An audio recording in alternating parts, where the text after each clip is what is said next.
The world as we know it just died, and you probably didn't even notice. While you were going about your day, the Prime Minister of Canada stood before the global elites and declared that the last 50 years were a lie. There is a strong tendency for countries to go along to get along, to accommodate, to avoid trouble, to hope that compliance will buy safety. Then Donald Trump looked him in the eye and told him that without the US, he'd be speaking German. About us, right now you'd all be speaking German and a little Japanese, perhaps. This isn't just politics, it's rupture. And your life savings are right in the splash zone. Let me be direct. We are in the midst of a rupture, not a transition. Did you feel the shift? Most people are looking at the wrong things. They see a snowstorm in Saskatchewan or a bridge closure on a western island. But look closer at what just happened in Davos. Mark Carney, the man who used to run the Bank of England, just dropped a bomb.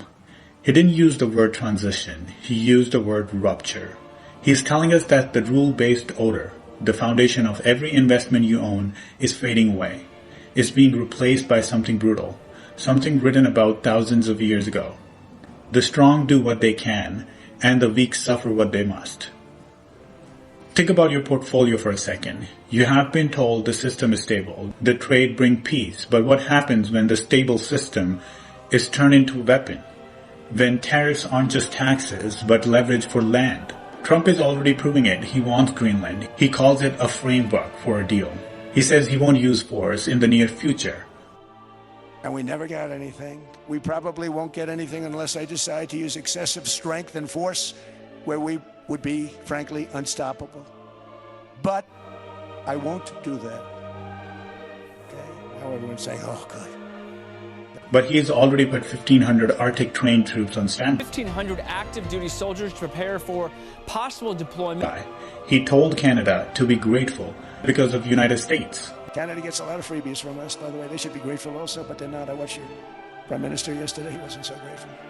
They should be grateful to us. Canada lives because of the United States. Remember that, Mark, the next time you make your statements. The rules aren't coming back. Nostalgia is not a strategy. Carney used a metaphor that should keep every investor awake at night. It's from 1978 essay by this guy, I don't want to butcher his name, The Power of the Powerless. Imagine Greengrocer. Every morning he puts in a sign in his window. It says, "Workers of the world, unite." Does he believe it? No. Does anyone else believe it? Probably not. He does it to avoid trouble, to signal compliance, because every shopkeeper does it. The system persists through a ritual everyone knows is false. He called it living within a lie. For decades, countries and investors put that sign in the window.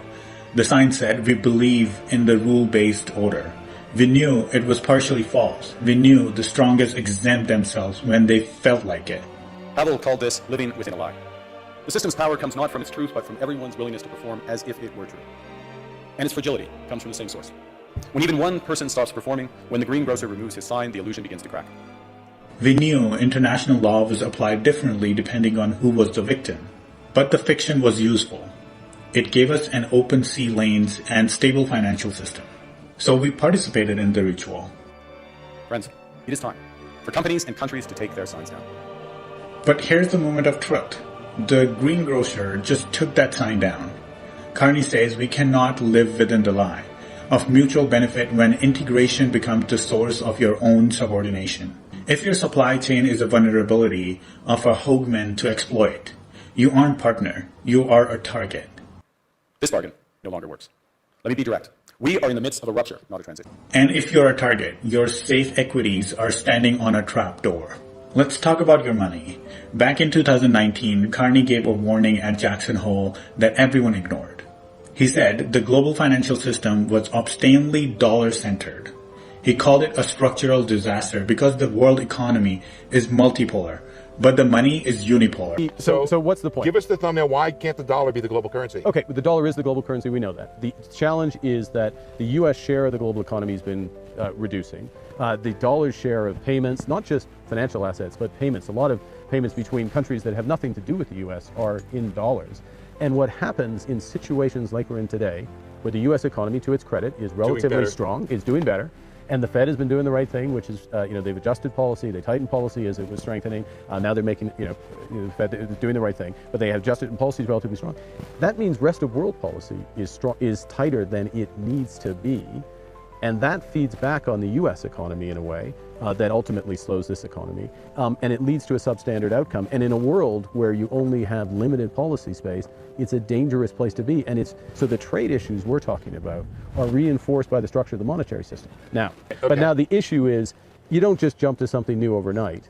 And what we want in a multipolar world, I think we'd agree that we've got European engine, we've got the Chinese engine, we've got the U.S. engine of this economy, multipolar world. You need a multipolar currency. The question is... The US sneezes, the rest of the world get pneumonia. But it's worse now. The dollar isn't just a currency, it's a leash. If a great power decides to monetize its relationship, what happens to your international stocks? Trump is already threatening 10% tariff on European countries that opposes his Greenland plan. He's using the dollar and US market size to dictate terms to everyone else. If you're all in on US equities, you might think you're on the winning side of the wall, but what happens when the rest of the world decide to reshuffle the deck? Carney is already moving Canada away. He's talking about variable geometry, building different coalition for different issues. He's signing deals with China and Qatar. He's trying to build a new trading bloc of 1.5 billion people. The game is shifting from globalization to fortress building. And fortresses don't produce high-growth dividends. How does this affect you, the person just trying to pay the bills? At the headlines that look local. In Ontario, the childcare system is in a workforce crisis, turning to underqualified staff. In Saskatchewan, school buses are being cancelled because of bitter cold. In Winnipeg, residents are being forced to clean their own snow ridges in the back lanes. These aren't just weather stories. They are symptoms of lack of resilience. For decades, we prioritize efficiency, the cheap possible way to do everything. Now Carney says a country that cannot feed itself, fuel itself, or defend itself has no option. If the rules don't protect you, you have to protect yourself. Canada is fast-tracking $1 trillion in investment for energy, AI, and minerals. They are doubling defense spending by 2030. Who paid for that $1 trillion? You do. Carney is being brutally honest.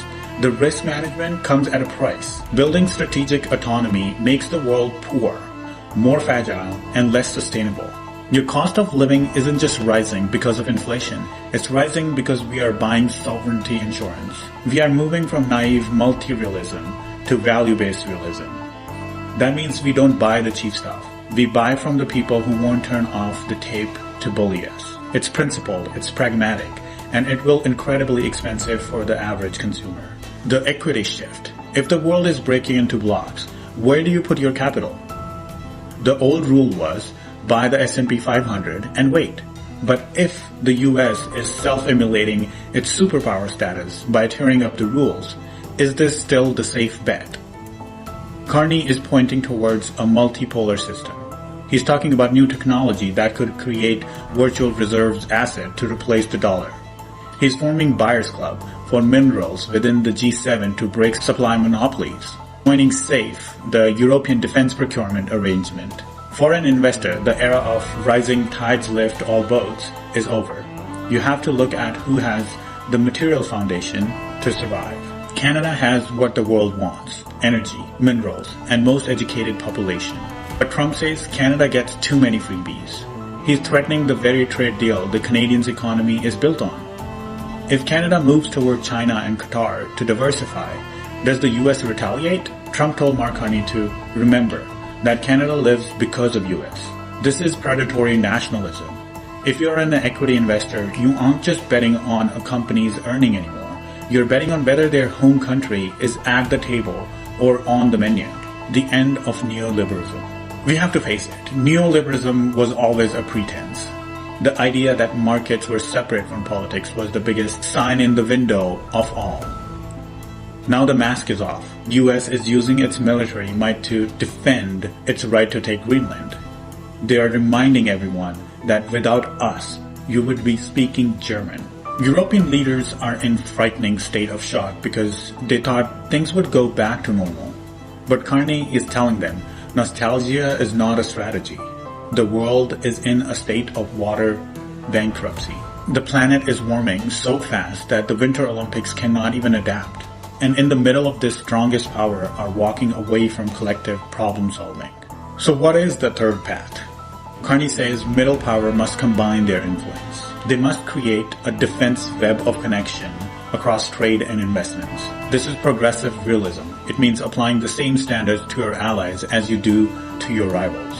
If you criticize China for coercion, but stay silent when the US does it, you're still living within the lie. You still have the sign in the window. The Prime Minister of Canada just took his sign down. He's betting $1 trillion that he can build a fortress strong enough to withstand the pressure of superpower neighbor. But what about you? Your retirement fund, your daily expenses, the very stability of your world. It's all built on the assumption that the greengrocer will keep the sign up forever. We're choosing between a happy vessel and an unhappy slave. Or maybe we are choosing to build something better, stronger. But here's the question that stays with you. If the rules are dead and the power is all that's left, how much is your principal stand actually worth if tariffs start falling on your head? Are you ready to pay the price of the truth? Or are you just waiting for someone to put the sign back in the window? The powerful have their power, but we have the capacity to stop pretending. Is the world actually ready for reality?